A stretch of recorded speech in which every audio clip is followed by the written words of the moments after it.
السلام عليكم ورحمة الله وبركاته.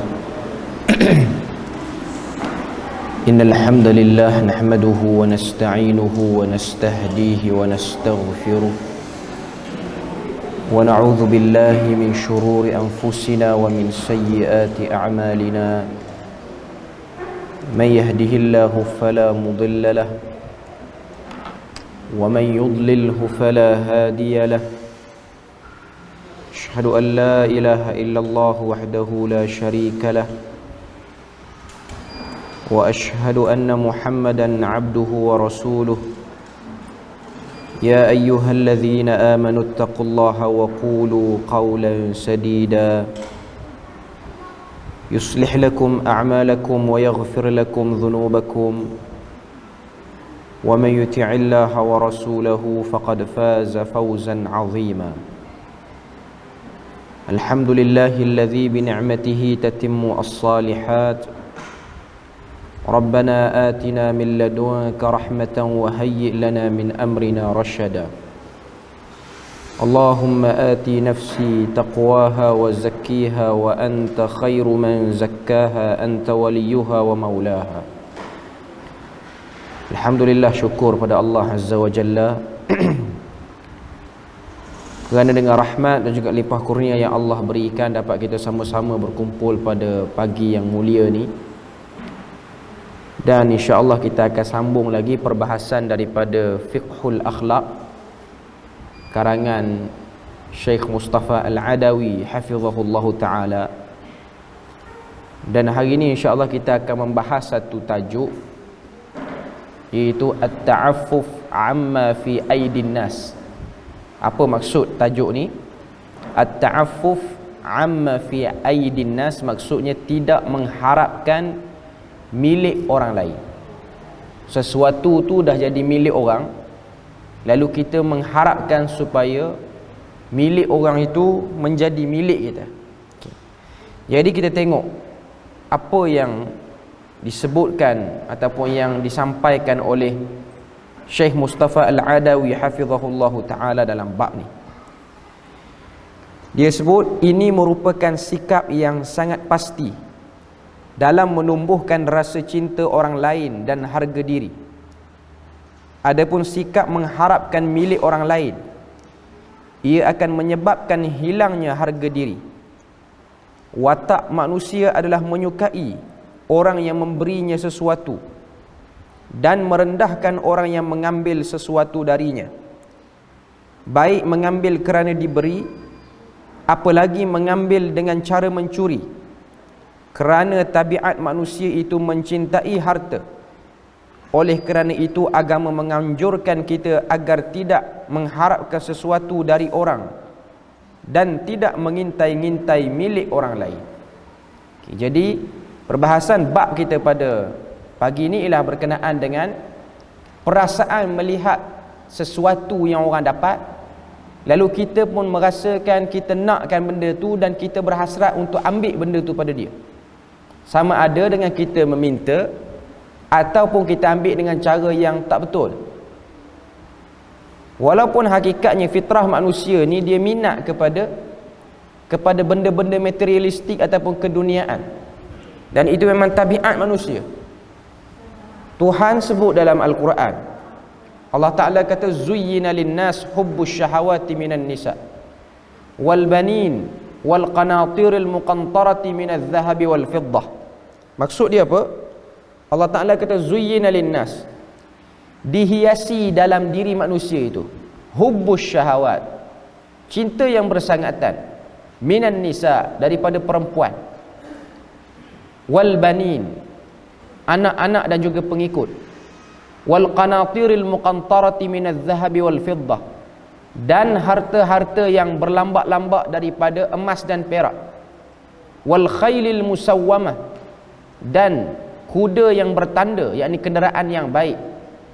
Ini ialah list yang Tuhan himpunkan daripada bab kecenderungan dan minatnya manusia kepada dunia. Wa min thamma, apa yang disebutkan Syekh di sini, dan daripada ini ja'at an-nusus, telah didatangkan nas-nas yang menyebutkan larangan supaya kita ni tidak mengangkat pandangan terhadap benda material ni. Okay. Jadi Syekh Hafizahullah dalam bab ni dia sebut pada kita beberapa dalil supaya manusia ni kena kawal keinginan material dia, supaya dia tak jadikan keinginan tu pada benda yang salah, iaitu dia nak ataupun berhasrat pada hak yang sudah menjadi milik orang. Okay. Antaranya ayat dalam surah Taha ayat 131. Allah Ta'ala sebut, wala tamuddanna 'ainaika ila ma matta'na bihi azwajan minhum zahratal hayatid dunya linaftinahum fihi wa rizqu rabbika khairun wa abqa. Apa maksud ayat ni? Tuhan kata wala tamuddanna 'ainaik, jangan engkau tunjukkan ataupun tujukan kedua biji mata kamu kepada apa yang telah kami berikan kepada golongan-golongan dari mereka yang selain daripada kamu. Okay. Larangan daripada Allah Ta'ala, jangan tamuddanna, jangan mencari ataupun melihat. Tamuddanna ni maksudnya cubaan mencari nikmat-nikmat orang. Tujuannya lah untuk merasakan apa yang belum lagi kita dapat. Okay. Jadi ini juga antara bab lintasan-lintasan hati yang perlu dijaga oleh manusia, supaya manusia tahu ini ialah tempat-tempat yang akan digunakan oleh syaitan untuk syaitan memburukkan akhlak dia. Dan ini juga akan mengganggu salah satu sifat dalam diri manusia, iaitu qanaah. Qanaah ni maksud dia apa? Merasa cukup. Merasa cukup. Walaupun dalam hadis Nabi sebut pada kita, Nabi kata 4 perkara sekiranya ada pada satu orang, maka dia telah dapat daripada kesenangan hidup di dunia ni. Yang pertama Nabi kata az-zaujatus salihah, iaitu isteri yang baik. Bagi lelaki, bagi perempuan, suami yang baiklah. Okay.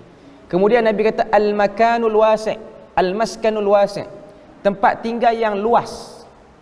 Tempat tinggal yang luas ni maksud dia sini bukan rumah tu besar, rumah tu macam istana, bukan. Luas di sini maksudnya ialah lapang dada. Walaupun rumah tak besar, tak luas, tapi kita duduk tu kita lapang. Okay. Kemudian Nabi kata al-markabul hani', kenderaan yang menyenangkan.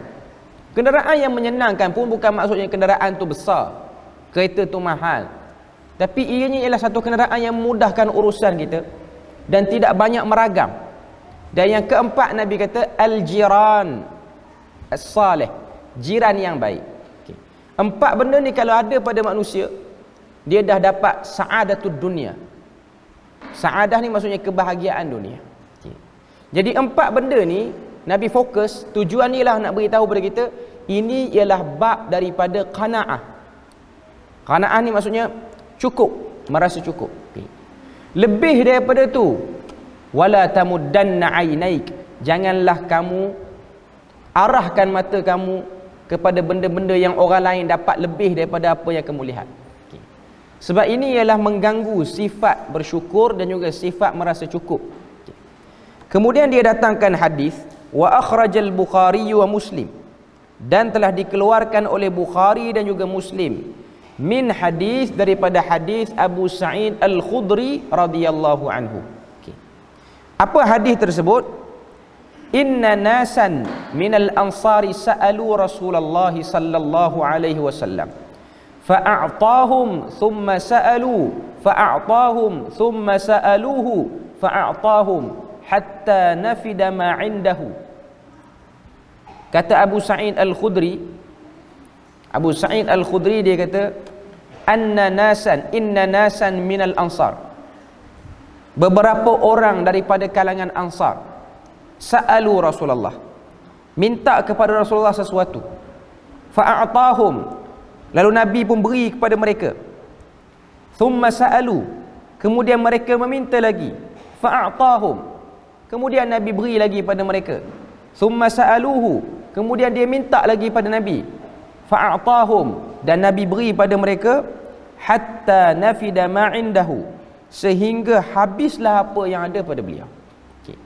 Berkali-kali kumpulan daripada Ansar ni, sebahagian daripada Ansar ni, orang Ansar mari minta dengan Nabi sesuatu. Minta apa? Minta daripada bab keduniaan lah. Sehingga habis pada Nabi ni apa yang Nabi ada, yang Nabi boleh bagi. Faqala, maka Nabi pun kata, ma yakunu indi min khairin falan addakhirahu ankum. Nabi kata apa? Nabi kata, apapun kebaikan yang ada padaku, aku tidak akan pernah menyimpannya daripada kalian.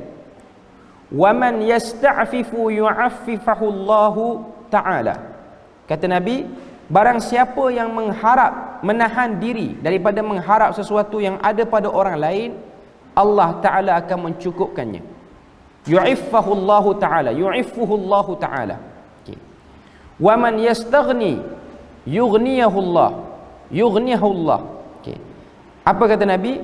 Barang siapa yang kaya hati, tidak merasa kurang, sehingga tidak mengharap bantuan orang lain, maka Allah akan membuatnya kaya. Wa man yatasabbar yasbirahu Allah, yusbirahu Allah. Barang siapa berusaha untuk sabar, maka Allah menjadikan dia orang yang sabar. Wa ma u'tiya ahadun 'ata'an khairan wa awsa'a minas sabr.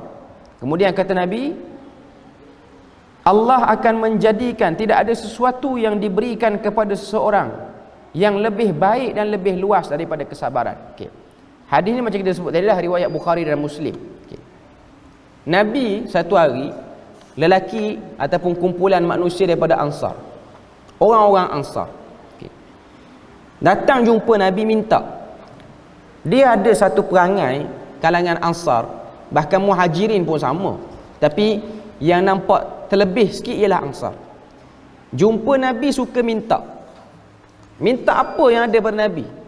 Pakaian Nabi ke, baju Nabi ke, apa-apa saja yang ada pada Nabi, dia minta. Okay. Mereka minta, tujuan dia apa? Tujuan dia ialah mereka nakkan keberkatan daripada apa yang ada pada Nabi itu saja. Okay. Tapi perbuatan mereka minta tu kadang-kadang sampai pada tahap yang melampau, minta. Okay. Sehingga dia jadi macam malah nak buat benda lain, melainkan nak minta pada Nabi je. Kerja dia minta. Sehinggalah Nabi ni bagi. Kata Abu Sa'id Al-Khudri, hatta nafida ma'indahu, sehingga tidak ada lagi apa yang Nabi boleh bagi pada dia, melainkan semua Nabi dah bagi. Maka kata Nabi, ma yakunu indi min khairin falan addakhirahu ankum. Nabi kata, apa saja yang aku ada daripada kebaikan. Khairin ni ialah maksudnya harta. Sebab tu terjemahan perkataan khairin ni dia luas. Biasa kita terjemah khair, maksud dia kebaikan. Tapi dalam bahasa Arab, khairin juga mahu maksud harta. Harta material, wang ringgit, rumah apa semua tu, itu dipanggil dalam bahasa Arab khair. Itu disebut sebagai harta. Okay. Nabi kata, ma yakunu indi min khairin. Apa yang aku ada daripada harta ni, falan addakhirahu ankum. Aku tak akan simpan ataupun sembunyikan kepada kamu. Pasti aku akan bagi. Kemudian Nabi pun kata, wa man yasta'fif ya'iffahu Allah, yu'iffuhu Allah. Barang sesiapa yang menahan diri untuk tidak minta lebih, Allah Ta'ala akan berikan kepada dia kecukupan. Ta'affuf ni maksudnya kecukupan. Okay. Ta'affuf ni dalam buku ni terjemah kecukupan. Okay. Tapi saya nak bagi pada para pendengar sekalian, ta'affuf ni dia mai pada kataan iffah yang bermaksud jaga air muka, tak minta lebih-lebih pada orang. Okay. Bila mana kan dia ada sebahagian orang dia tak malu, dia minta. Kita selalu sebut dia ni muka tak malulah, minta je kerja dengan orang. Okay. Hakikatnya selalu meminta ni ia berkait dengan maruah orang tu. Okay. Terlampau banyak meminta. Tak kira lah minta bantuan ke, minta tolong dengan orangnya. Ini benda yang lama-lama orang akan nampak dia ni macam kurang maruah, berani. Mulut tu jadi mudah minta dengan orang. Okay. Benda tu tak elok bagi akhlak seorang manusia. Okay. Sebab tu Nabi sebut, antara orang yang terbaik lah, dia tak cukup tapi dia cuba tahan diri dia untuk tidak meminta, tapi dia berusaha untuk dia dapatkan sesuatu dengan dia buat something. Dia kerja ke, dia buat benda yang orang rasa padan untuk kita beri pada dia. Jangan jadi orang yang tak buat apa-apa tiba-tiba minta. Itu benda yang kata apa, menjatuhkan maruah satu orang tu. Okey.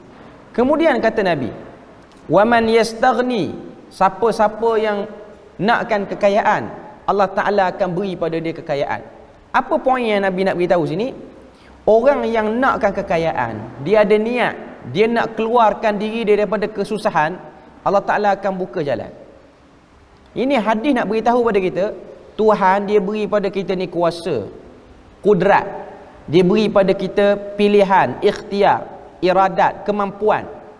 Semua benda-benda ni boleh digunakan untuk mengubah nasib satu orang tu. Itu benda kita kena tahu. Sebab tu dia tidak ada istilah miskin yang bersifat warisan, tak ada. Kaya pun sama.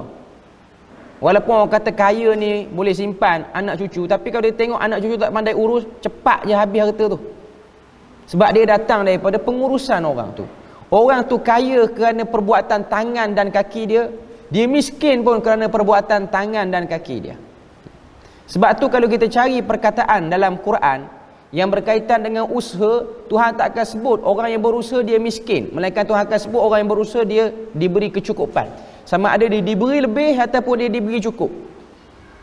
Sebab tu sebahagian manusia dia tertipu antara cukup dengan miskin. Sebenarnya dia cukup, tapi dia rasa dia miskin, dia kurang. Itu antara benda yang selalu bermain dalam kebanyakan manusia. Okay. Jadi dalam hadis Nabi kata, waman yastaghni, siapa-siapa yang berusaha nak jadi kaya, Allah Ta'ala akan bukakan kepada dia pintu kekayaan, dia akan dapat. Waman yatasabbar, siapa-siapa yang bersabar pada Allah, yusbirahullah, Allah Ta'ala akan sabarkan dia. Okay. Maknanya dia tahan diri dia. Dia nak sesuatu, dia tak minta dengan orang, dia usaha. Usaha pula lambat sampai ataupun lambat dapat, tapi apa yang dia ada, dia sabar. Kemudian Nabi kata dalam hadis tu, wama a'ta ahadun ata'un khairan wa awsa'a minas sabr. Tidak ada sesuatu yang diberikan pada satu orang lebih baik dan lebih luas, lebih elok berbanding sabar. Manusia kalau dia ada kesabaran, itulah ubat kepada segala kerungsingan masalah yang dia hadapi dalam hidup dia.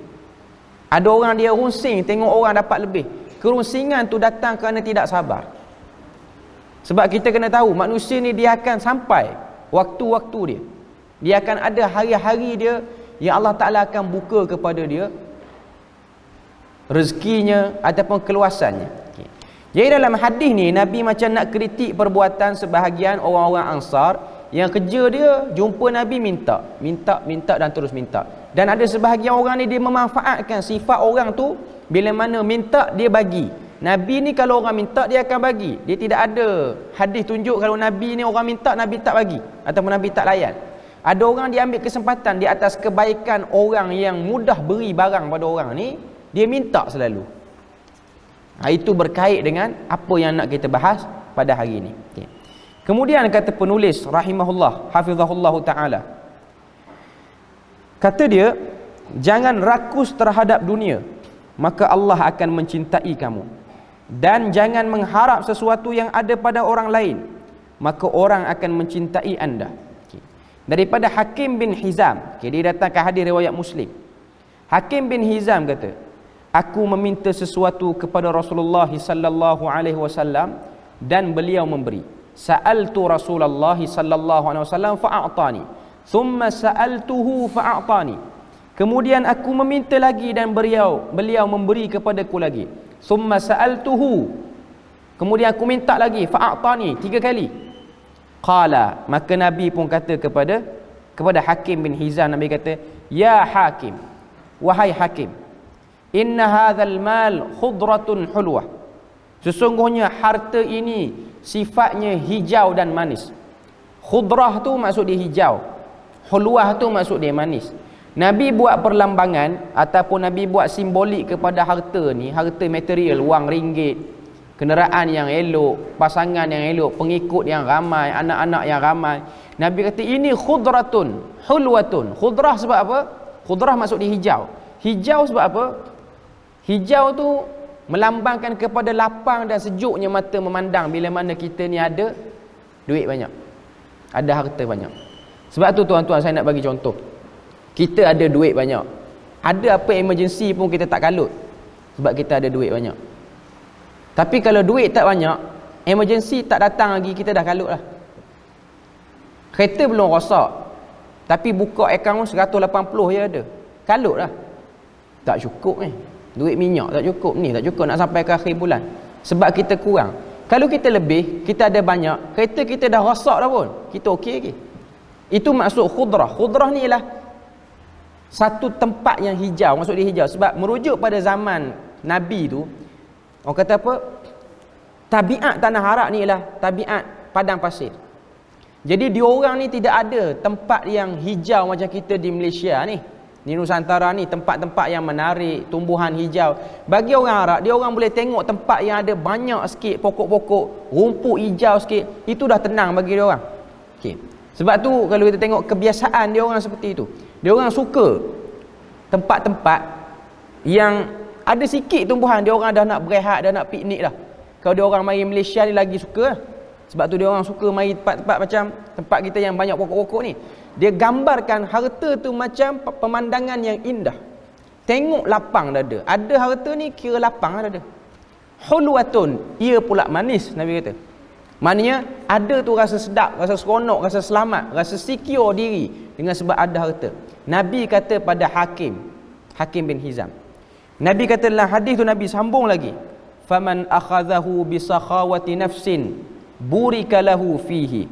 Kata Nabi, barang siapa mengambilnya dengan sifat kedermawanan hati, burika lahu fihi, maka dia akan diberkati. Barang siapa ambil dunia dengan perasaan nak kongsi dengan orang, bukan nak ambil kat dia seorang, burika lahu fihi, Allah Ta'ala akan berkati padanya dengan dapatnya dia terhadap harta tu. Wa man akhadhahu bi israfi nafsin lam yubarik lahu fihi. Kata Nabi, barang siapa mengambilnya dengan keserakahan, israf ni maksud dia serakah dan keegoan, lam yubarik lahu fihi, maka tidak akan diberkati harta tersebut. Kalladhi ya'kulu wa la yashba', seperti orang yang makan tapi tak merasa kenyang. Al yaddul ulya khairum minal yaddi sufla, tangan di atas lebih baik daripada tangan yang di bawah. Hadis yang diriwayatkan oleh Al-Imamul Bukhari, hadis yang diriwayatkan oleh Al-Imam Muslim. Kita selalu dengar perkataan ni, tangan di atas lebih baik daripada tangan yang di bawah. Sebab tu kalau kita tengok, Nabi ni dia pernah sebut, walaupun hadis ni hadis yang dhaif, diriwayatkan oleh Al-Munziri dalam Targhib wa Tarhib. Targhib wa Tarhib ni ialah susunan daripada Sunan Abi Daud. Hadis ni dhaif, tapi nak cerita tentang tabiat manusia. Tabiat manusia, Nabi kata ju'ilatid dunya li arba'ah. Dunia ni dijadikan kepada 4 golongan. Ni nak sebut pada kita tentang emosi, perasaan diri. Nabi kata yang pertama, orang yang dia kaya dan dia berhasrat dengan hasrat baik bila mana dia kaya. Allah Ta'ala luaskan pada dia kekayaan, nikmat dunia ni, dan dia dapat dunia tu, dia nak bagi dekat orang, dia nak kongsi. Ini terbaik, Nabi kata. Tuhan dah bagi yang terbaik, dia pun buat yang terbaik daripada apa yang Tuhan bagi. Yang kedua, Nabi kata, yang kedua ialah orang yang tidak mendapat kekayaan tetapi dia berhasrat macam orang yang kaya tadi. Dia berhasrat saja. Dia kata kalau aku kaya, aku akan buat macam ni, macam ni, macam ni. Kedermawanan sudah ada sebelum dia kaya. Dan kita kena tahu orang yang macam ni agak ramai. Orang yang jenis tak apa kaya sangat tapi suka beri pada orang, ramai. Sangat ramai. Ada orang yang boleh maintain bagi sedekah pada orang walaupun dia tak kaya lah, sederhana saja. Tapi Tuhan beri pada dia kecukupan. Okay. Ini 2 golongan yang terbaik. Yang ketiga, Nabi kata orang yang kaya tapi dia guna kekayaan tu ke arah lain, ke arah kejahatan. Apa saja jahat yang ada atas dunia ni, dia test buat dengan sebab dia kaya. Semua dia buat. Okay. Yang keempat, yang ni yang paling teruk, dia dah lah tak kaya, kemudian dia berhasrat kalau kaya nak jadi jahat juga. Miskin je orang, naik gerek je, tapi berniat kalau aku ni kaya, aku nak buat jahat lagi dahsyat pada orang kaya yang jahat. Ni paling teruk, berkait dengan emosi manusia. perasaan, keinginan. Okey. Jadi bab yang kita bincang pada pagi ni ialah ketamakan itu lahir dengan sebab melihat nikmat orang lalu rasa tak puas hati. Sebab tu zaman sekarang ni bab berkaitan dengan nikmat ni dia kena berhati-hati supaya kita tak termasuk dalam orang-orang yang memandang nikmat orang dengan pandangan yang tak baik. Tapi benda tu kita payah nak kawal hakikatnya. Zaman sekarang ni apa saja manusia ni dia dapat, dia pergi mana-mana, dia buat apa, orang akan upload, orang akan buat status. Okay. Bila mana orang tengok status tu, dia tidak akan dapat memberi jaminan 100% hati manusia ni dia aman tengok apa yang orang buat ataupun orang dapat. Okay.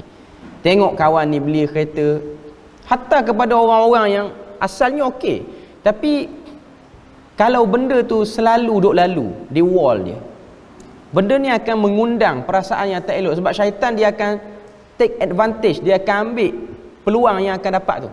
Sebab tu since kita dapat sesuatu, setakat nak upload sekali tu okey lah, tapi jangan sampai sebulan 4 kali gambar yang sama, ataupun tunjuk benda-benda yang orang kata apa, yang orang dah tahu dah, tapi di elaborate lagi, di exaggeratekan lagi, dibesar-besarkan sehingga nak highlightkan benda tu. Sebab kita kena tahu hati setiap kita ni dia tak sama. Sebut tentang hati ni, kalau tengok hadis yang diriwayatkan oleh Abdullah bin Mas'ud, kalau saya tak silap, sama Abdullah bin Mas'ud atau Abdullah bin Umar, dua orang tu. Okay. Tapi rasanya Abdullah bin Mas'ud ataupun Anas bin Malik, 3 orang tu lah. Rasanya Anas bin Malik. Okay. Anas bin Malik dia kata, dia ni selalu dengar Nabi ni berdoa dengan doa, ya muqallibal qulub tsabbit qalbi ala dinik. Wahai Tuhan yang membolak-balikkan hati, bolak-balikkan hati kami, balikkan hati kami, tetapkan hati kami di atas agama kamu. Yang ni di atas syariat, ajaran yang benar. Okay. Selalu dengar doa Nabi ni. Ummu Salamah pun selalu dengar doa Nabi. Tidak ada doa lain yang Nabi duk baca melainkan doa ni. Okay. Sehingga Anas bin Malik ni dia tanya Nabi, dia kata, ya Rasulullah, wahai Rasulullah, okay, amanna bik, kami ni beriman pada kamu, wa amanna bi kitabik, kami pun beriman kepada apa yang diturunkan pada kamu. Fahal takhafu alaina an tazigha qulubana, adakah kamu takut kami ni akan terseleweng hati kami ke arah lain? Takut ke? Sebab tengok cara Nabi berpesan, cara Nabi berdoa, duk ulang doa tu. Okay.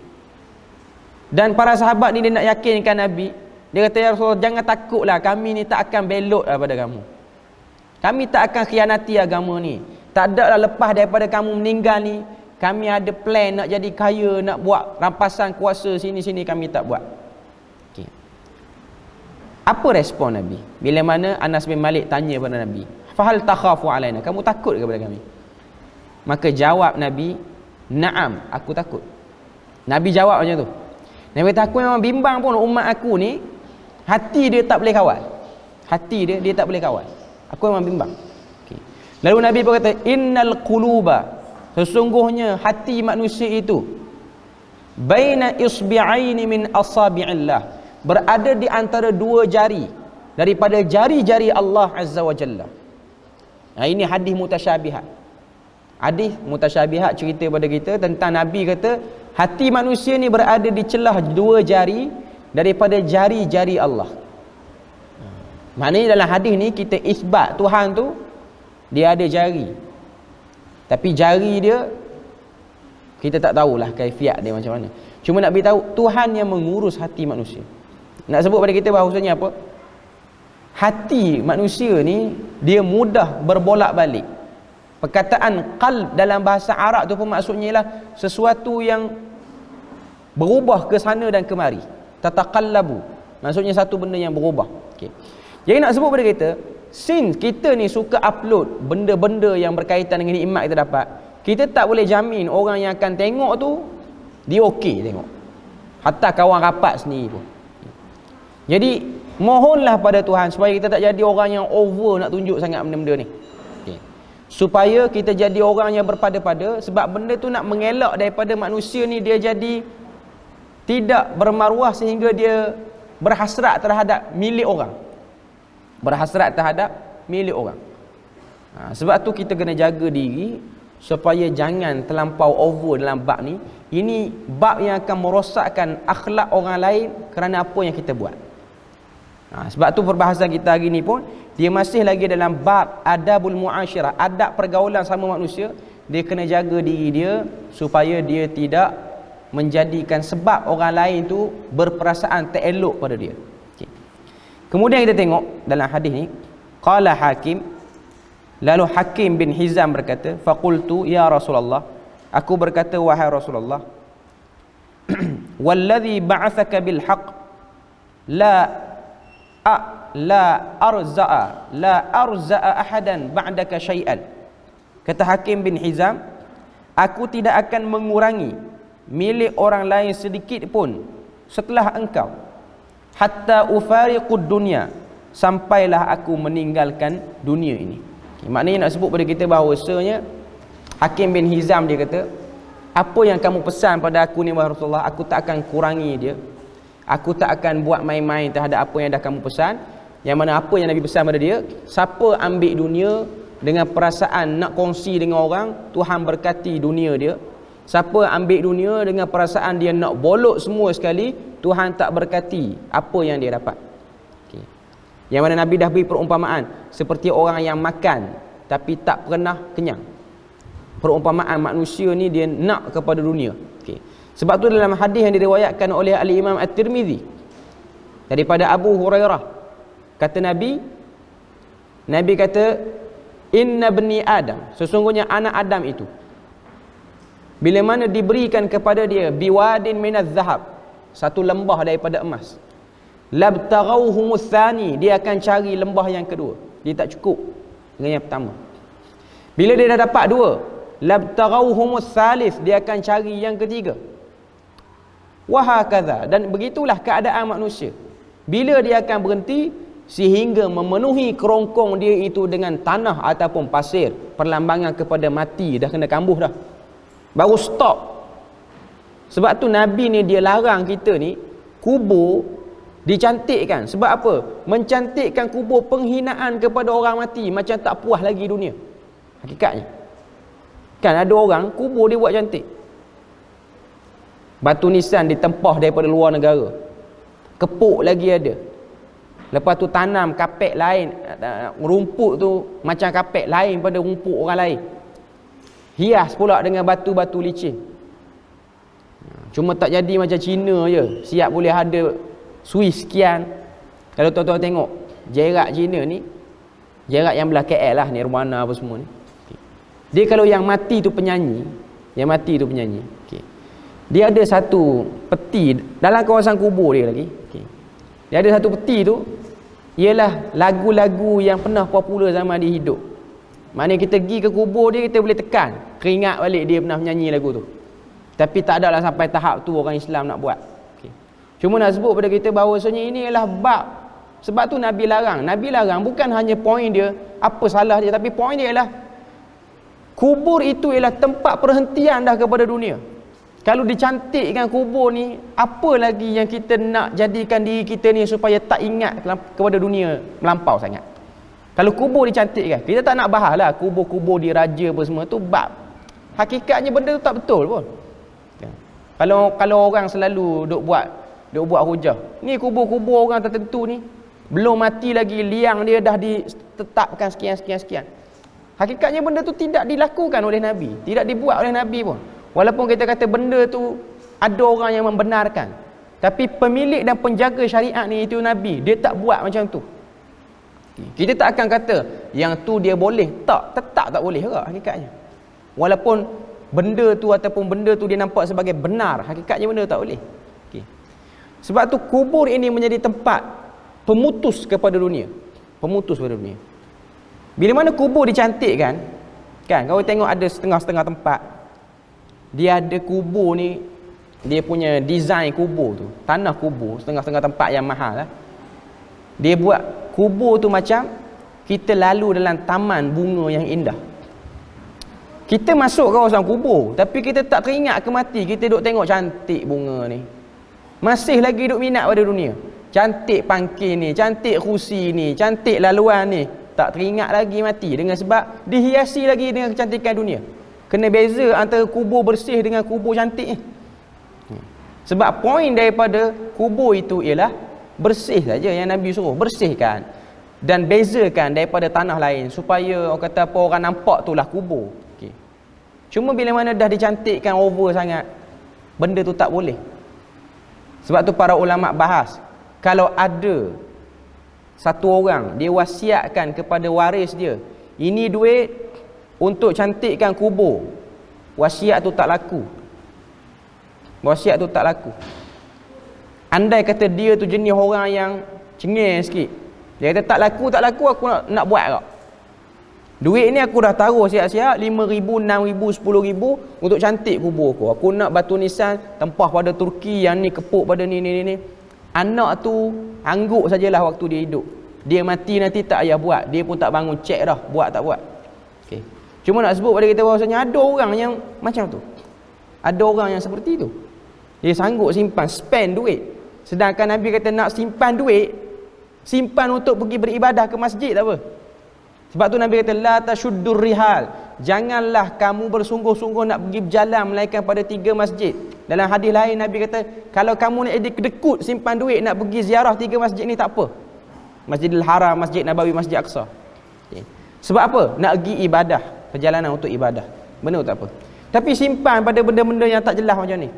Masih lagi ada keterikatan kepada dunia. Okay.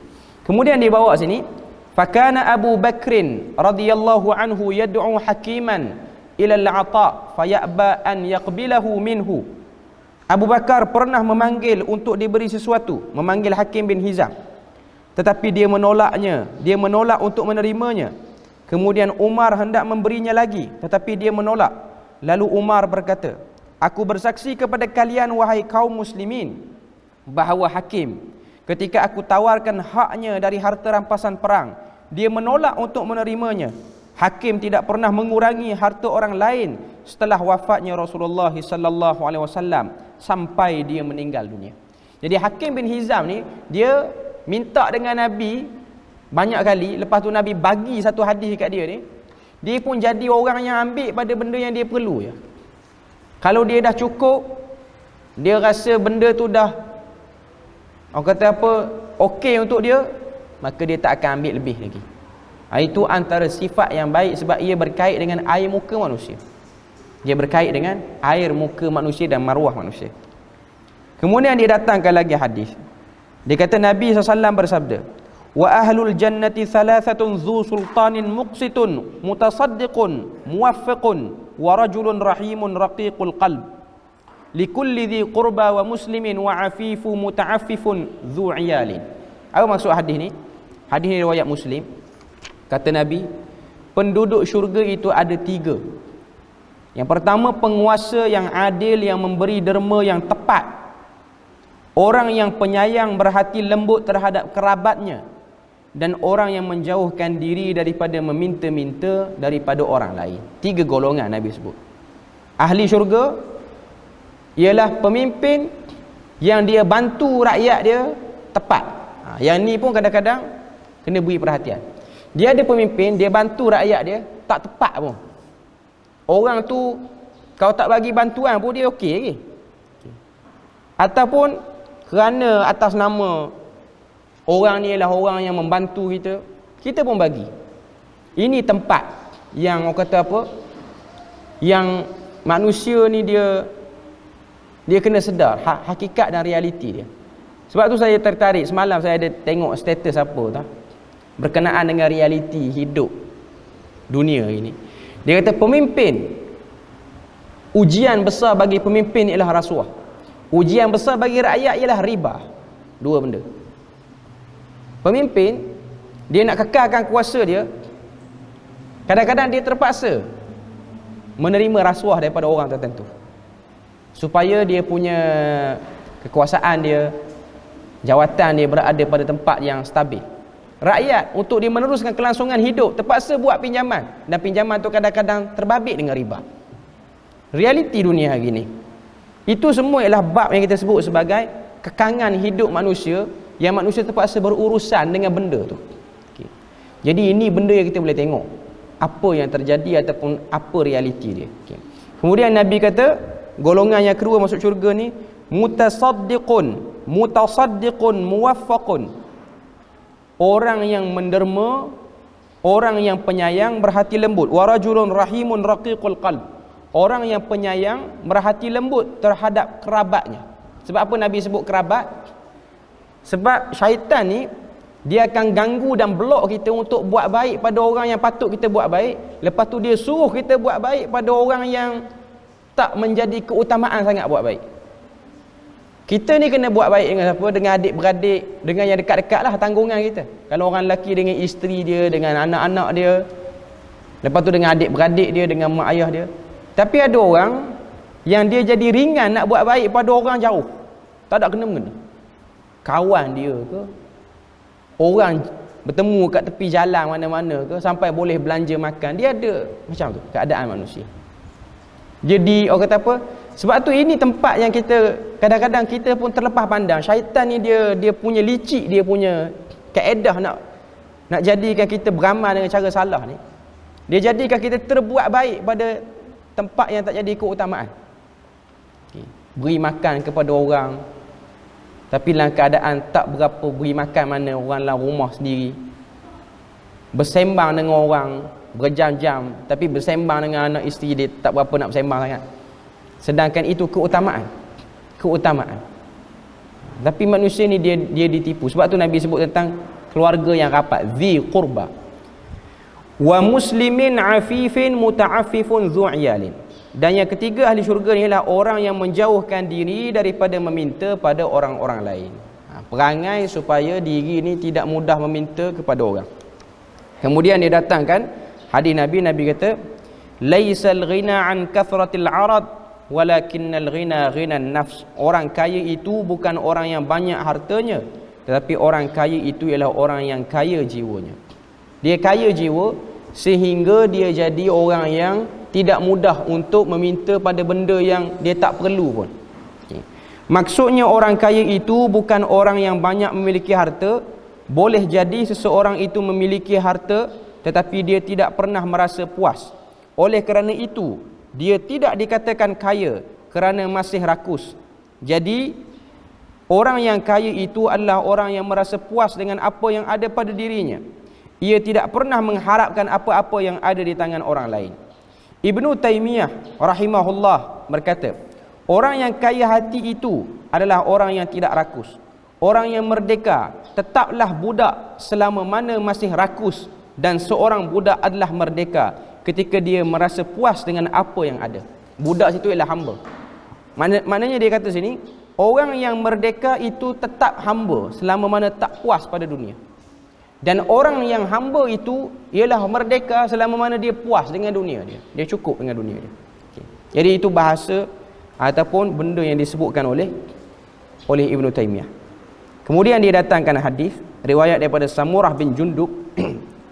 Kata Nabi, al-masailu kuduhun yakdahu biha ar-rajulu wajhahu, faman syaa'a abqa ala wajhihi wa man syaa'a taraka illa an yas'ala ar-rajulu dha sultanin aw yas'ala fil amri la yajidu minhu budda. Maksud dia apa? Orang yang meminta-minta sama dengan orang yang melukai wajahnya, orang yang suka minta. Barang siapa yang ingin tetap mempunyai muka, yakni tidak hilang maruah diri dia, bertahanlah daripada tidak meminta-minta, daripada meminta-minta. Barang siapa yang ingin meminta-minta, maka mintalah kepada penguasa atau ketika dia dalam keadaan yang sangat terpaksa. Kalau nak minta sangat, mintalah pada tempat yang paling okey sekali, iaitu pada penguasa, pada orang yang ada kuasa. Maknanya pada pemerintah. Kalau macam kita ini badan zakat, minta di situ. Jangan minta dengan orang berkeliling. Sebab orang ni dia tak boleh nak minta pada orang, orang pun tak berapa nak cukup sangat. Kita minta, akhirnya dia tak boleh. Okay. Sebab tu dia ada satu pepatah Arab, satu syair Arab lah, iaitu syair yang berbunyi, an-nasu yaghdabu idza sa'altahu Manusia ni dia akan marah bila mana orang minta pada dia banyak. War-rabbu yaghdabu in tarakta su'alahu. Dan Tuhan itu dia marah ketika mana kita tak minta dengan dia. Itu beza manusia dengan Tuhan. Tuhan kita tak minta dia marah. Sebab dia memang nak beri, dia suruh kita minta. Sebab dia memang ada banyak. Okay. Manusia kita minta dia marah, tak minta dia suka. Itu keadaan dan realiti manusia. Okay. Cuma dalam perbahasan kita ni, apa yang dia nak bahas ini ialah berkenaan dengan bagaimana manusia tu nak jaga diri dia supaya dia jangan tengok perangai suka meminta ni datang dengan sebab tengok orang dapat lebih, orang ada lebih, jadi dia nak minta. Dia nak minta supaya dia pun dapat lebih juga. Dia pun dapat apa yang dia hasratkan tu. Sebab tu dalam hadis yang terkenal, Nabi kata manusia ni dia tidak akan tua walaupun dia dah tua, walaupun dia dah lanjut usia, dia tidak akan tua bila mana dia ada sikap nak lagi pada dunia. Dia tidak tua. Sikap tu, perasaan tu, ataupun kata apa, hasrat ingin memiliki tu. Okay. Jadi itu bab yang kita boleh tengok manusia dia kena kawal jiwa dia. Balik semula kepada ayat dalam surah At-Taubah, surah Taha yang Allah Taala sebut pada 131 tu. Tuhan kata la tamuddanna ainaika ila ma matta'na bihi. Janganlah kamu mengarahkan pandangan mata kamu terhadap apa yang orang dapat. Jangan.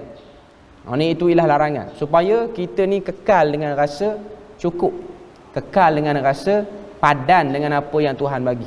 Supaya kita tak jadi orang yang orang dapat lebih, kita pun merencanakan sesuatu. Tiba-tiba kita telah buat satu perlombaan yang orang tak ajak pun kita berlumba. Kan sebahagian orang dia tengok satu orang dapat lebih, dia sendiri yang rasa tak selesa dengan orang yang dapat lebih, tiba-tiba dia tu sendiri fikir macam mana aku nak dapat sama macam dia. Orang yang dah dapat tu dia okey je. Kita yang tiba-tiba nak buat perlombaan yang tidak diajak berlumba pun. Okay. Jadi itu bab daripada apa orang kata, pengurusan akhlak supaya tak jadi orang yang terlalu memandang kepada dunia. Okay. Jadi alhamdulillah itu perbahasan bab kita pada hari ini, dan insya-Allah pada kali yang seterusnya kita akan bahas bab yang seterusnya, iaitu bab berkaitan dengan memahami tabiat manusia. Memahami tabiat manusia. Nanti kita akan tengoklah pada bab-bab akan datang. Menariknya buku fiqh akhlak ni dia tak bahas akhlak saja. Dia bahas tentang apa akhlak yang orang salah faham, ataupun apa benda implikasi daripada akhlak macam ni, perbuatan macam ni, orang akan berakhlak macam mana. Okay. Sebab tu nama kitab ni pun Fiqhul Akhlak. Dia bukan macam kitab yang menghimpunkan okey ni jenis-jenis akhlak yang baik, tapi dia beritahu macam mana nak berinteraksi dengan akhlak tu dan nak jadikan diri kita faham betul akhlak tu. Okay. Jadi setakat tu saja kita punya perkongsian ataupun kuliah kita pada pagi ni. Moga Allah Azza wa Jalla beri pada kita rahmat juga berkat. Subhanakallahumma bihamdik asyhadu an la ilaha illa anta wa astaghfiruka wa atubu ilaik. Wassalamualaikum warahmatullahi wabarakatuh.